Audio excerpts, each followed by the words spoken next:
કે તારી સલાહ લઈને 26નો દિવસ બનાવવાનો હતો? તારી સલાહ લઈને 28 કલાકનો દિવસ તોય તારે ફરિયાદ ચાલુ રહેવાની હતી. ભગવાને સમજીને 24 કલાક બનાવ્યા છે. ટ્રમ્પ પાસે 24 કલાક છે, મોદી સાહેબ પાસે 24 કલાક છે, પ્રમુખ સ્વામી મહારાજ, મહંત સ્વામી મહારાજ પાસે 24 કલાક છે ને હતા. થઈ શકે છે. મહંત સ્વામી મહારાજ 2017ની સાલમાં અમેરિકા પધાર્યા. અમેરિકાના એક્સ પ્રેસિડેન્ટ બારાક ઓબામા એમને વોશિંગ્ટનમાં પોતાની ઓફિસમાં આમંત્રણ આપ્યું, તમે મારી ઓફિસમાં આવો. અને પધાર્યા. બારાક ઓબામા 8 વર્ષ અમેરિકાના પ્રેસિડેન્ટ રહ્યા, 2008 to 2016. 2017માં તો એ પ્રેસિડેન્ટ નહોતા, કારણ અમેરિકામાં તો સિસ્ટમ છે કે 2 જ ટર્મ રહી શકાય અને પ્રેસિડેન્શિયલ ડેમોક્રેસી છે. એટલે 2017માં વોઝ નોટ ધ પ્રેસિડેન્ટ, પણ એ પોતે લોયર છે, મોટા એડવોકેટ છે. એમની ઓફિસ હતી, વોશિંગ્ટનમાં બેઠા હતા. મહંત સ્વામી મહારાજ એમની ઓફિસમાં પધાર્યા. વાર્તાલાપ દરમિયાન બારાક ઓબામા એક બહુ સરસ વાત કરી. In my 8 years of presidency, there has not been a single day where me, my wife and my 2 daughters, એમને 2 દીકરીઓ છે, my 2 daughters, we 4 have not sat for dinner at 7 p.m. 8 વર્ષ હું અમેરિકાનો પ્રેસિડેન્ટ રહ્યો, એમાંથી એક દિવસ એવો નથી કે જ્યારે સાંજે 7 વાગે હું, મારા પત્ની અને મારી બંને દીકરીઓ અમે ડાઇનિંગ ટેબલ ઉપર રાત્રિ ભોજન માટે સાથે ન બેઠા હોય. ઇનલેસ કે હું દેશની બહાર ટ્રાવેલ કરતો હોઉં તો. પ્રમુખ સ્વામી મહારાજ સવારે 6:40 વોકિંગમાં આવી શકતા હોય અને વોકિંગ પતાવીને 7:10 અડધો કલાકનું વોકિંગ પતે પછી 20 મિનિટ ફ્રેશ થઈ જાય, નહીં ધોઈ લે અને 7:30 વાગે એમની પ્રાતઃ પૂજા માટે આવી જાય. ત્યારે 5,000, 7,000, 10,000 માણસ એમના દર્શન માટે આવી ગયા હોય. એ 7:30 પૂજા દર્શન પણ એમણે 45 વર્ષ સુધી મેન્ટેન કર્યું. આ કક્ષાના માણસો એક સિસ્ટમ ઊભી કરે છે લાઈફમાં. મારે ખાલી એ કહેવું છે, બારાક ઓબામા યા પ્રમુખ સ્વામી મહારાજ જેવી વ્યક્તિ એના જીવનમાં એક સિસ્ટમ ઊભી કરે છે, કલ્ચર ઊભું કરે છે ફેમિલીમાં, તે મેન્ટેન કરી શકે છે. તો તારે એક દુકાનમાં છે ને 11 વાગે, તારે એક દુકાન જે ચલાવવાની છે એમાં શેના તારે 11 વાગે રોજ આવડતું જ નથી કામ કરતા. 2 દુકાન છે તારે છે ને રાતે 10 વાગે છે, કામ કરતા જ નથી આવડતું તને. મેં કીધું ને, 70% વર્કિંગ ડેઝમાં તમે રાત્રે 8 વાગ્યા સુધી પરિવાર સાથે પાછા ના આવી શક્યા તો તમે કામ અને સમયના બહુ ખરાબ મેનેજર છો. તમારે પહેલું એ શીખવાનું છે, how to manage your time, how to manage your work. As simple as that. આયોજન અને વ્યવસ્થા થઈ શકે છે. શરૂઆત ક્યાંથી થાય? નિર્ણયથી. અને નિર્ણય પછી તમે એક સિસ્ટમ ઊભી કરો તો થઈ શકે. એટલે આ કાર્ય સંબંધી પહેલા ડિસિપ્લિન, સમય, ગમે તેટલું અમાઉન્ટ ઓફ વર્ક કરો તો મેન્ટેન કરી શકો, પહેલી વાત. બીજી વાત, વર્ક લાઈફ બેલેન્સ કરવા માટે કામમાં નીતિમત્તા અને પ્રામાણિકતા ચોક્કસ રાખજો. નીતિમત્તા અને પ્રામાણિકતા જો તમે ક્યાંક ચૂકી ગયા તો પ્રશ્ન આવશે ને આવશે જ. ચેન્નઈમાં હમણાં એક પાણીપુરી વાળાને ઓનલાઈન પેમેન્ટ તો હવે થાય જ છે, યુપીઆઈ છે, એટલે એને 35 લાખની પાણીપુરી વેચી તો એને પણ જીએસટીની નોટિસ આવી ગઈ. પાણીપુરી વાળાને પણ. સરકાર બહુ સતેજ છે, શક્તિશાળી છે અને હોવી જ જોઈએ તો જ દેશ ચાલે. એટલે નીતિમત્તા અને પ્રામાણિકતા રાખવાની, એ રીતે ગૌરવ લેવાનું. આ દેશમાં રહીને હું મોટો થયો, આ દેશની માટી ખાઈને હું મોટો થયો, આ દેશમાં રહીને મેં જે કંઈ સ્કૂલ કોલેજ ભણ્યો, આ દેશમાં રહીને મેં નોકરી ધંધો કરીને મારા પરિવાર અને સ્વજનોને સુખી કર્યા, તો આ દેશની સરકાર અને આ દેશના વ્યવસ્થાને મારે માન આપવું, વફાદાર રહેવું, પ્રામાણિક રહેવું, એ નાગરિક તરીકે આપણી નૈતિક જવાબદારીમાં આવે છે. વર્ક લાઈફ બેલેન્સમાં બહુ અગત્યનું છે, કારણ કે નીતિમત્તા પ્રામાણિકતા ચૂકશો ને તકલીફ મોટી આવશે ને તે દિવસે બધું વિખાઈ જશે તંત્ર. એટલે નીતિમત્તા અને પ્રામાણિકતા આપણા કાર્યક્ષેત્રમાં આપણે જરૂર રાખવી. જીએસટી ના 2 અર્થ છે, ખબર છે? પહેલો અર્થ આપણે જાણીએ છીએ, જીએસટી એટલે goods and services tax. Businessman કે પ્રોફેશનલ વાત કરું ત્યારે કહું છું કે આ જીએસટી બરોબર ભરશો ને એટલે ઉપરથી એક જીએસટી વરસશે. આ જીએસટી એટલે ગુડ્સ એન્ડ સર્વિસીસ ટેક્સ, અને ઉપરથી એક જીએસટી વરસશે એટલે શું? God saves tension. GST, God saves tension. ભગવાન તમારું ટેન્શન ઓછું રાખશે. હવે ખોટું કરે એટલે યાદ બહુ રાખવું પડે. તમે જુઓ, આપણે જીબી બધી એમાં વપરાઈ જાય, ફોનની જીબી વપરાય, એવા વપરાઈ જાય. ખોટું એટલે ખબર પડે કે આ માણસ પાસે હું આ ખોટું બોલ્યો છું, આ માણસ પાસે આ બોલ્યો છું. જે તે માણસ સાથે ફરી વખત વાત થાય પેલું રિકોલ કરવું પડે, કારણ હું આવું બોલ્યો હતો એકવાર, એટલે યાદ રાખ. એ તમે સાચું બોલો તમારે યાદ જ નથી રાખવાનું. You remain light, you remain perfect. એટલે નીતિમત્તા અને પ્રામાણિકતામાં કોઈ દિવસ ચૂક આવવા દેવી નહીં. પ્રમુખ સ્વામી મહારાજને પૂછ્યું કે કયો વિચાર તમારા મનમાં હંમેશા રહે છે? એમણે કહ્યું કે જે વિચાર મને ક્યારેય નથી આવ્યો હું કહું. That was interesting. પ્રમુખ સ્વામી મહારાજ બોલ્યા, જો આટલો વહીવટ વ્યવહાર આવડી મોટી સંસ્થા ચલાવ્યા પછી, એક્ઝેક્ટ હું એમને વર્ડ ટુ વર્ડ કોટ કરું છું. પ્રમુખ સ્વામી મહારાજ બોલ્યા, કોઈનું પણ અહિત થાય એવો વિચાર મને જીવનમાં ક્યારેય નથી આવ્યો.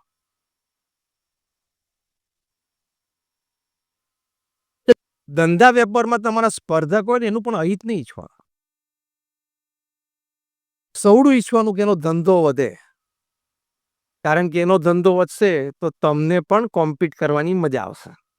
તમે પણ healthy go for healthy competition.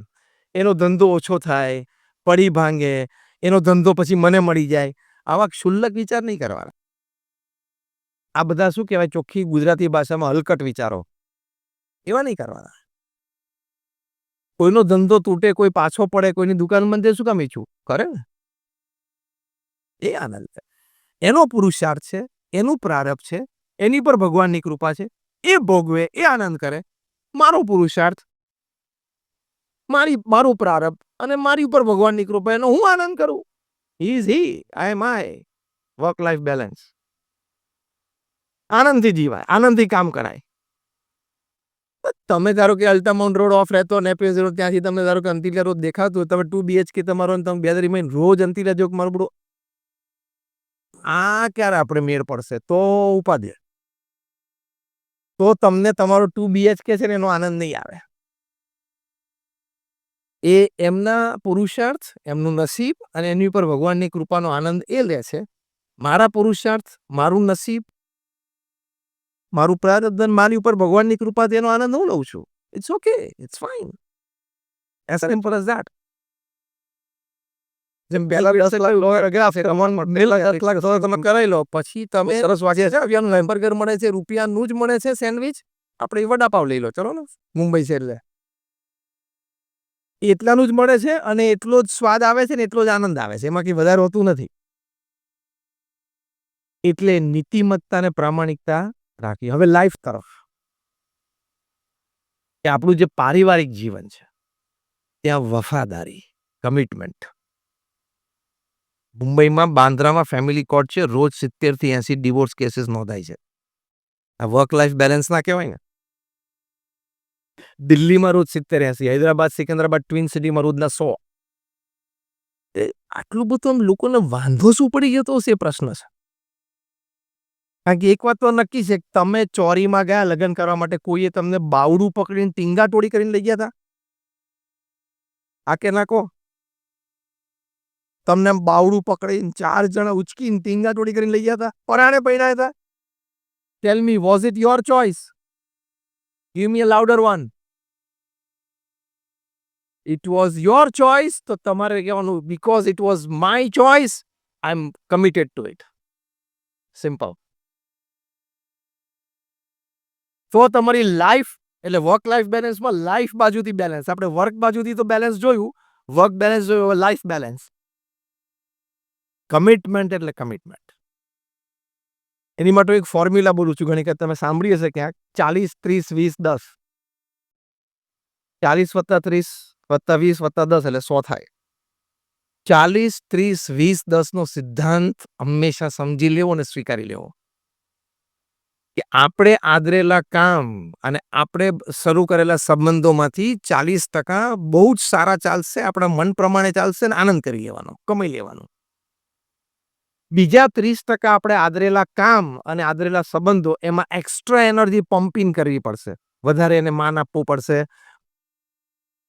Project આપણે એક્સ અમાઉન્ટનો નક્કી કર્યો તો પણ X+2 નો થઈ ગયો, વોટેવર, X+Y નો થઈ ગયો, થાય. એ તમારે એક્સ્ટ્રા રિસોર્સિસ મૂકશો ને કામમાં ને સંબંધોમાં, ત્યારે એ 30% ચાલશે. કેટલા થયા? 70.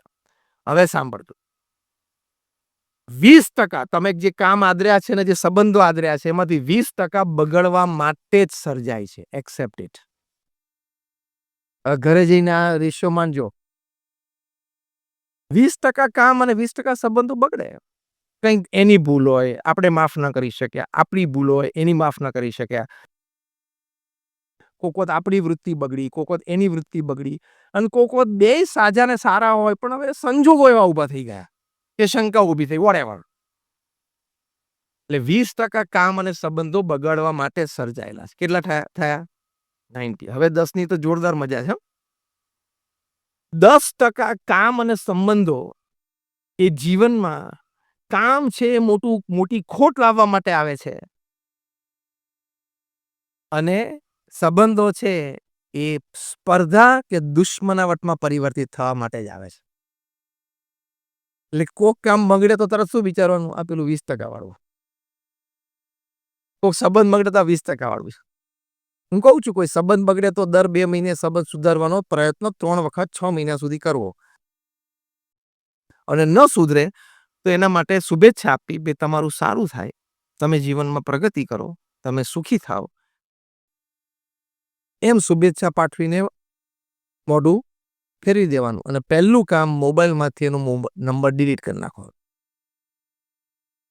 એ શું આપણે માનસિક શાંતિ અને એને શાંતિ. આ રિયાલિટી ઓફ લાઈફ છે. રિયાલિટીની તો ઘણી બધી આપણને ખ્યાલ છે, હું રિયાલિટીની વાત કરું છું. જીવનની વાસ્તવિકતાઓ છે, સ્વીકારી લેવાની.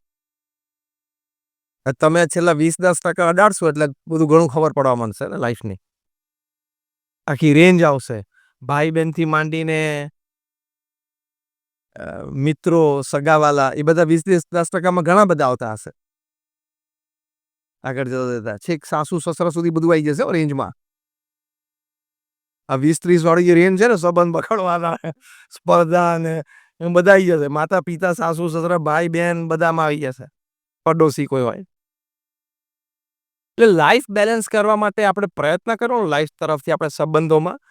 પણ ના થયું તો પછી એ સ્વીકારી લેવા, એનું ટેન્શન નહીં રાખવાનું.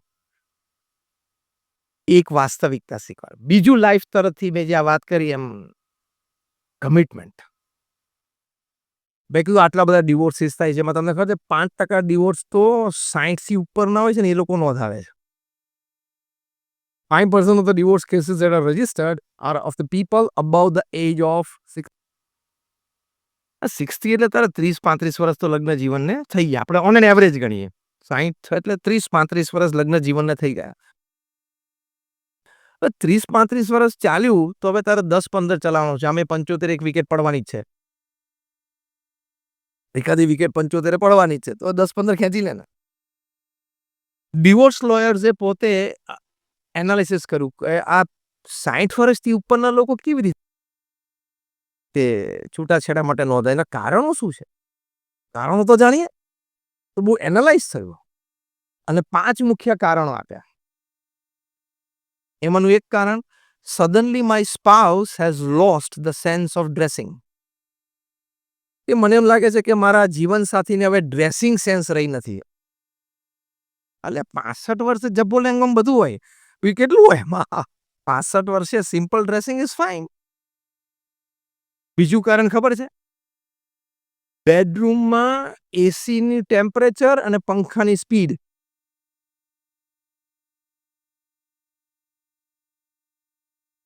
આ મુદ્દામાં તાલીઓ બધાએ સાઈડવાળાએ પાડી હો. જસ્ટ જોકિંગ, હા, ટેક ઇટ લાઇટલી. થોડા આનંદ માટેની વાત છે, લાઇટલી લેજો. Nothing serious. પણ આ વાત હકીકત છે. તમને ધારો કે 2 ઉપર ફંકો ફાવતો હોય, તમારા સ્પાઉસને 5 ઉપર ફાવતો હતો, તો પ્રેક્ટિસ કરીને તમારે 3-4 ઉપર આવી જવું પડે. બીજું ઘણું પ્રેક્ટિસ કરી લીધી. આ મુદ્દા પરથી મારે મુખ્ય સિદ્ધાંત શું સમજાવો છે? Life is compromise. જીવનનો પર્યાય શબ્દ શું છે? તમારી ઈચ્છા હોય કે ઉનાળામાં માથેરાન જઈએ અને પત્ની કે શિમલા જઈએ, તો ક્યાં જવાનું? ક્યાં જવાનું એ નિર્ણય તમારે લેવાનો છે, પણ બંને એકવાર તો બોલવું પડે કે સારું તમે આ વખતે માથેરાન કહો છો, તો આપણે શિમલા પછી જશું. અને એકવાર આને પણ બોલવું પડે કે ચલો હું મારું માથેરાન મૂકી દઉં, આપણે એકવાર તો બંને જણાએ બોલવું પડે. તો સમજવાનું કે લાઈફ ઇઝ અ કોમ્પ્રોમાઇઝ, એ સિદ્ધાંત તમે સમજ્યા છો. પછી જ્યાં જાઓ, ત્રીજી જગ્યા સિલેક્ટ કરો તો વાંધો નથી. તમે વખતે કહો ના ના મેં નક્કી કર્યું છે ને હું માથે, તમે બ્રેડ વિનર છો ઘરમાં, તમારી કમાઈથી ઘર ચાલે, તમે આગ્રહ રાખો ના ના માથેરાન જ જવું છે, તમે માથેરાન જાઓ કરા, ત્યાં આનંદ કરો, ફોટા પાડો, પણ માણસનું મન તૂટી જાય. હવે માથેરાન અને શિમલા બે આપણે જન્મે પહેલાના છે, હા કે ના? આપણે મરી જશું પછી એ રહેવાના છે. તો આ વર્ષે શિમલા જન 2 વર્ષ પછી માથેરાન છે, તારે ક્યાં ફેર પડે છે? તું જન્મ્યો પેલા બે સ્થાન છે કે ને હિલ સ્ટેશન, અને તું મરી જા પછી રહેવાના છે ને, તો મૂકને માથાકૂટ. તમે ઘરે જાઓ ને તમારા પત્ની તમને દેખાડે, સરપ્રાઈઝ આપે, જો આપણે કર્ટેન્સ બદલી નાખ્યા, આપણે કર્ટેન્સ બદલી નાખ્યા, નવા કર્ટેન્સ લગાડ્યા, અને તમને કેમ કેવા લાગે? તમારે શું આ કહેવાનું? બસ તમે જ્યાં જવાબ આપ્યો એની પરથી આ પ્રવચન મારું પૂરું થઈ જાય. તમારે કર્ટેન્સ જોઈને એટલું જ કહેવાનું, એક્સિડન્ટ. અને વધારે આનંદ લેવો હોય ને કરાવવો હોય તો ઓ વોટ અ ચોઇસ. શું ચોઇસ છે? World class choice. ભૂલથી પણ એમ નહીં પડવાનું, સેજ ટોન ડાર્ક હોત ને મરી જઈશ. આ આનંદ માટેની વાત છે, પણ આમાં સિદ્ધાંત શું છે? એક્સેપ્ટન્સ. સિદ્ધાંત શું છે લાઈફમાં? સ્વીકાર. સારું ભાઈ, એમને ગમ્યો, એમને લગાડે છે. એક્સેપ્ટન્સ. તારે સવારેથી ઉઠીને સાંજ સુધી પડદા સામે જોઈને જિંદગી કાઢવાની છે, અને બગડે એટલે કે મેલા થાય 2-4-6 મહિને, તારે ઉતારીને ધોવાના છે. તારે 9 વાગે ઓફિસ જતું રહેવું છે, મુકને માથાકૂટ. તારે ખોલવા તો રિમોટ પાછું પડ્યો ખોલ નાખવાનું, દબાઈને બંધ કરી દેવાનું. તારે નથી પડદા ઉતારવાના, ચડાવવાના, ધોવાના, એની સામે બેસીને જિંદગી કાઢવાની, તો મુકને માથાકૂટ ટીકા શું કામ કરે? સેજ ટોન લાઈટ હતો, શું સેજ ટોન લાઈટ હતો, તારું આ લાઈટ આ હરખું રાખ. This is balance from your life side. Accept it. એ તમારા સ્પાઉસ છે, તો એની પણ ચોઇસીસ છે. Now I'm talking seriously. એમની પણ ચોઇસ છે, એમની પણ સ્વતંત્રતા છે. Enjoy life. As simple as that. જેમ ઇન્વેસ્ટમેન્ટ ક્યાં કરવું એ તમે નક્કી કરો, તો ઘરના પડદા એ નક્કી કરે. સિમ્પલ. હા કે ના? એટલે હવે આ બાબતે તમારે બોલવાનું, અને આવી લગભગ 15-20 આઈટમો છે ટોટલ. હા, એટલે બધાને બુદ્ધિ છે, આવડત ભગવાન આપી છે, એટલે કરી શકે. એટલે વર્ક લાઈફ બેલેન્સ. બહુ જ એક સરસ પુસ્તક મેં વાંચ્યું, કાર્લ ઝિમરમેને લખ્યું છે, ફેમિલી એન્ડ સિવિલાઇઝેશન. પરિવાર અને સંસ્કૃતિ. 21 સંસ્કૃતિઓમાંથી 19 સંસ્કૃતિઓ નષ્ટ થઈ ગઈ. એની પાછળને એમને 2000 વર્ષના કારણો બહુ સરસ એનાલાઇઝ કરે. બહુ ફાઇન પુસ્તક છે. હી વોઝ અ સોશિયોલોજિસ્ટ અને હિસ્ટોરિયન, અને એમને આ પુસ્તક લખ્યું છે. અને એમાં જે તે સંસ્કૃતિઓ જ્ઞાતિ જાતિ નાશ પામી, અથવા તો ઓટ આવી એ લોકોને, સામે એ સંસ્કૃતિનો જે પરિવારો હતા, એ પરિવારોમાં નીતિ નિયમ, સિદ્ધાંત, સંસ્કૃતિ, પરંપરા, એમાં ક્યાં તફાવત આવ્યો. પહેલો મુદ્દો લખ્યો છે, જે પરિવાર અને સંસ્કૃતિ નષ્ટપ્રાય થઈ અથવા તો એને ઓટ આવી જીવનમાં, એનું પહેલું કારણ લગ્ન જીવનની પવિત્રતા, લગ્ન જીવનની પ્રથા, એના પ્રત્યે અણગમો શરૂ થયો, જેને આજની ભાષામાં તમે લિવ ઇન રિલેશનશિપ કહો છો. દુનિયામાં સૌથી ભંગારમાં ભંગાર વસ્તુ હોય ને એ લિવ ઇન રિલેશનશિપ છે. પૃથ્વી પર સૌથી જે નકામી વસ્તુ છે ને એ લિવ ઇન રિલેશનશિપ છે. I have freedom. I'm an adult. I can do anything I do. I'm 25. I'm independent. તું 25 ઇન્ડિપેન્ડન્ટ હોય ને તો તારી સોશિયલ એકાઉન્ટેબિલિટી છે, ફેમિલી એકાઉન્ટેબિલિટી છે, એલ્ડર્સ પ્રત્યે તારા પેરેન્ટ્સ છે જેને તને જન્મ આપ્યો એના પ્રત્યે તારે એકાઉન્ટેબિલિટી છે. તમે એમ કહી શકો કે હું એડલ્ટ છું, હું ઓફિસમાં એક્ઝિક્યુટિવ છું, હું તો બોર્ડ મીટિંગમાં બોર્ડ રૂમમાં બર્મ્યુડા ચડ્ડી પહેરીને જતો હોય ચાલે ચાલે. દરેક જગ્યાએ ઓફિસ કે ઘર કે સમાજ ત્યાં એક સિસ્ટમ હોય. એમ તમને સ્વતંત્ર વિચાર આવવા માંડે ને તમને એમ થાય કે આમાં શું વાંધો છે. તમારે સમાજ, પરિવાર, સંસ્કૃતિ, ટ્રેડિશન, કલ્ચર ને બધું જોવું પડે. મેં એક જણાને એવી રીતે મને પ્રશ્ન પૂછ્યો તો એક સેશનમાં એને ચેલેન્જ કરી, તારામાં તું એમ કહે ને હું સ્વતંત્ર છું. આપણે તો ભાઈ ફ્રીડમની પાછળ બધું લાગે, ફ્રીડમ ઓફ સ્પીચ અને ફ્રીડમ ઓફ એક્શન, પણ એની એક લિમિટ હોય ને. તમે જવાબદાર વ્યક્તિ તો છો ને સમાજના. તું ફ્રીડમમાં માને છે, તારી તાકાત હોય ને તો તું ઓફિસમાં ચડ્ડી પહેરીને જા અને આખો દિવસ કાઢી બતાવ તારા ટેબલ ઉપર. તું કંપનીનો સીઈઓ હોય તો ખાલી એક દિવસ સ્લીપર પહેરીને તો ઓફિસમાં જઈ બતાવ અને સીઈઓની ખુરશી ઉપર 8 કલાક બેસી બતાવ સ્લીપર પહેરીને. સિસ્ટમ તો હોય કે નહીં? જે ડ્રેસિંગ કોડ ને ડ્રેસિંગ એટિકેટ તો હોય કે ના હોય? જેમ ડ્રેસિંગ કોડ છે, ડ્રેસિંગ એટિકેટ છે, એમ બિહેવિયર કોડ્સ પણ હોય, બિહેવિયર એટિકેટ્સ પણ હોય. જેમ ત્યાં ઓફિસ છે ને તમારે ઓફિસના કાયદા કાનૂન નિયમ પાળવા પડે, એમ સમાજના પણ પાળવા પડે. ત્યાં સ્વતંત્રતા નથી. ફ્રીડમના નામે ગમે all freedom comes with accountability. There is no freedom in the world that doesn't come with accountability. આપણે લગ્ન પ્રથા, લગ્ન પરંપરા, લગ્નની પવિત્રતા જાળવી રાખવાની. કાર્લ ઝિમરમેને બીજું લખ્યું છે કે યુવાનોને વડીલો પ્રત્યે સેવા પ્રત્યેનો ભાવ ઘટતો ગયો. યુવાનોને વડીલોનો થોડો અનાદર પણ ઘટતો ગયો, અનાદર પણ વધતો ગયો. એ પણ લખ્યું છે. ત્રીજી વાત એમણે સ્પષ્ટ લખી છે કાર્લ ઝિમરમેને કે વ્યભિચારની ઈચ્છા અને વ્યભિચારનો સ્વીકાર એ સમાજમાં વધતો ગયો. એ બધા સમાજ તૂટ્યા, એ બધા પરિવારો વેરવિખેર થઈ ગયા, એ સંસ્કૃતિ ખલાસ થઈ. તો આપણી સનાતન હિન્દુ ધર્મની સંસ્કૃતિમાં આની માટેના નીતિ નિયમો છે, આની માટેની વિચારધારાઓ છે. આપણા ઋષિ મુનિઓએ આપણને આ પવિત્રતા આપી છે. એનાથી વિરુદ્ધ જઈને કોઈ વ્યક્તિની પ્રગતિ થઈ નથી ને સુખી નથી થયો અને થશે પણ નહીં.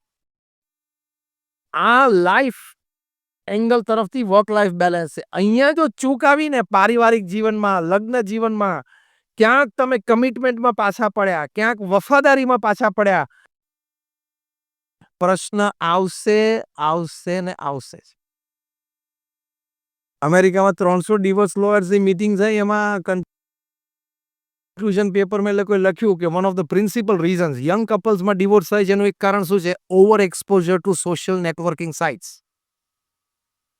તમે પરિણિત છો તો તમારે સોશિયલ નેટવર્કિંગ સાઇટ ઉપર જવાની જરૂર શું છે? વાય? For what reason? અહીં બેઠા બેઠા તમે કોઈક વિયેટનામમાં હોય, કોઈક શ્રીલંકામાં જોડે વાતો કરો. મૂર્ખ છું. તારો પરિવાર છે, પડોશી છે, 2-4 સારા મિત્રો છે, 5-10 સગાવાલા છે, જેની જોડે તારે આનંદ છે, તારે એની માટે પ્રેમ આદર છે, એને તમારી માટે પ્રેમ આદર છે, એની જોડે ટાઈમ સ્પેન્ડ કરને. અજાણી વ્યક્તિ સાથે વિયેટનામમાં, શ્રીલંકામાં શું કામ ચેટ કરે છે? Total nonsense, total nonsense, waste of time. અને તમને ખબર નથી એ વ્યક્તિ કોણ છે? આઈડેન્ટિટી એ છુપાવે. હવે તો જેન્ડર છુપાવે છે ને, જેન્ડર છુપાવીને વાતો કરે અને તમને ચાલ્યા કરે. 5-7 વર્ષ સુધી વાતો ચાલે. હવે તો પેલા આધાર કાર્ડ લિંક થવાના છે. આધાર કાર્ડ લિંક થશે ખબર પડશે કે હું 3 વર્ષથી જેને સ્વીટી સમજીને વાતો કરતી તો રગો હતો. તો એવું ચાલવાનું છે. એટલે ફૂલિશનેસ. તમે એ વ્યક્તિને ક્યારેય મળવાના નથી. અક્રોસ કોન્ટિનેન્ટ્સ, યુરોપ ને વિયેટનામ તમે ત્યાં ચેટિંગ ચાલુ કરો. પરિવારનું જીવન કોને કહેવાય ખબર છે કે what is family value? Social value શું છે જીવનમાં એની કઈ ગતાગમ છે કે નહીં? તું ધંધો ગમે તેટલો મોટો કરતો હોય પણ લાંબા ડિસ્ટન્સમાં અમથામથા ચેટિંગમાં કલાકો બગાડતો તો તારા જેવો પૃથ્વી પર મૂર્ખ માણસ નથી. અને ચેટિંગમાં તમે તમારી જાતને જોખમમાં મૂકો છો. હા કે ના? તમારું ભાવિ જોખમમાં મૂકો છો. તમારા પરિવારને વિખવાદ થઈ જવાની શક્યતા છે. એ તમારો પરિવારને તમે જોખમમાં મૂકો છો. સેન્સ છે કે નહીં કોઈ? એટલે લાઈફ તરફથી વર્ક લાઈફ બેલેન્સ જીવનમાં સંતુલન રહે એની માટે પરિવારના બધા નિયમો પણ આપણે પાળવા પડે. મર્યાદા રાખવી જ પડે. જોવામાં, ઉઠવામાં, બેસવામાં, ચાલવામાં, વાત કરવામાં, વર્તવામાં મર્યાદા જોઈએ જ. નહીં તો પશુમાં આપણામાં ફેરશું. પ્રમુખ સ્વામી મહારાજ એક વાક્ય સરસ બોલતા, ધર્મ પાળે તે મનુષ્ય, ધર્મ ન પાળે તે પશુ. પશુને ક્યાં કોઈ ધર્મ જેવું છે? આપણે ધર્મના સિદ્ધાંતો પાડીએ તો પશુ કરતા જુદા થાય તો મનુષ્ય થયા. એટલે વાક્ય એ બોલતા કે ધર્મ પાળે તે મનુષ્ય અને ધર્મ ન પાડે તે પશુ. આ બધી વાત ધર્મમાં આવે છે. આ તો કાર્લ ઝિમરમેનના પુસ્તકમાં લખી છે એટલે વિશ્વ પ્રસિદ્ધ. તો આ બધી વાતો આપણી સંસ્કૃતિમાં, સનાતન હિન્દુ ધર્મની સંસ્કૃતિમાં અને આપણે પરંપરામાં છે જ. We have it. રામાયણમાં તુલસીદાસજી આ વાત લખી છે. બોલો, કાર્લ ઝિમરમેને તો હમણાં લખી, એમણે તો આ સદીઓ પહેલા લખી. પરધન પથ્થર માનીએ, પર સ્ત્રી માત સમાન, ઇતને સે હરી ન મિલે તો તુલસીદાસ જમાન. તુલસીદાસજી આવી વાત લખી છે કે તમે આ બે વાત રાખજો જીવનમાં. પરધન પથ્થર માનીએ, જે ધન તમારું નથી એ તમારી માટે શું છે? અને પર સ્ત્રી માત સમાન, એમ સ્ત્રીઓ માટે પણ પર પુરુષ પિતા સમાન. આ બે વસ્તુ તમે રાખજો તો તુલસીદાસજી રામાયણમાં શું લખે છે? ઇતને સે હરી ન મિલે. આટલું તમે જીવનમાં પ્રામાણિકતા રાખતા હોય, જો તમને ભગવાન ન મળે ને તો તુલસીદાસ જમાન, હું તમારી જમાનગીરી કરીશ ભગવાનને. હું કહીશ કે આ માણસને તમે મળો. આટલી પવિત્રતા, આટલી શુદ્ધતા આપણી સંસ્કૃતિમાં છે. તો વર્ક લાઈફ બેલેન્સ મેન્ટેન.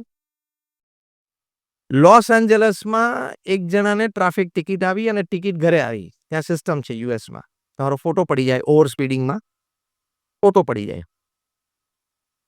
અને ફોટો ઘરે આવી જાય અને તમારે ક્રેડિટ કાર્ડમાંથી કટ થઈ જાય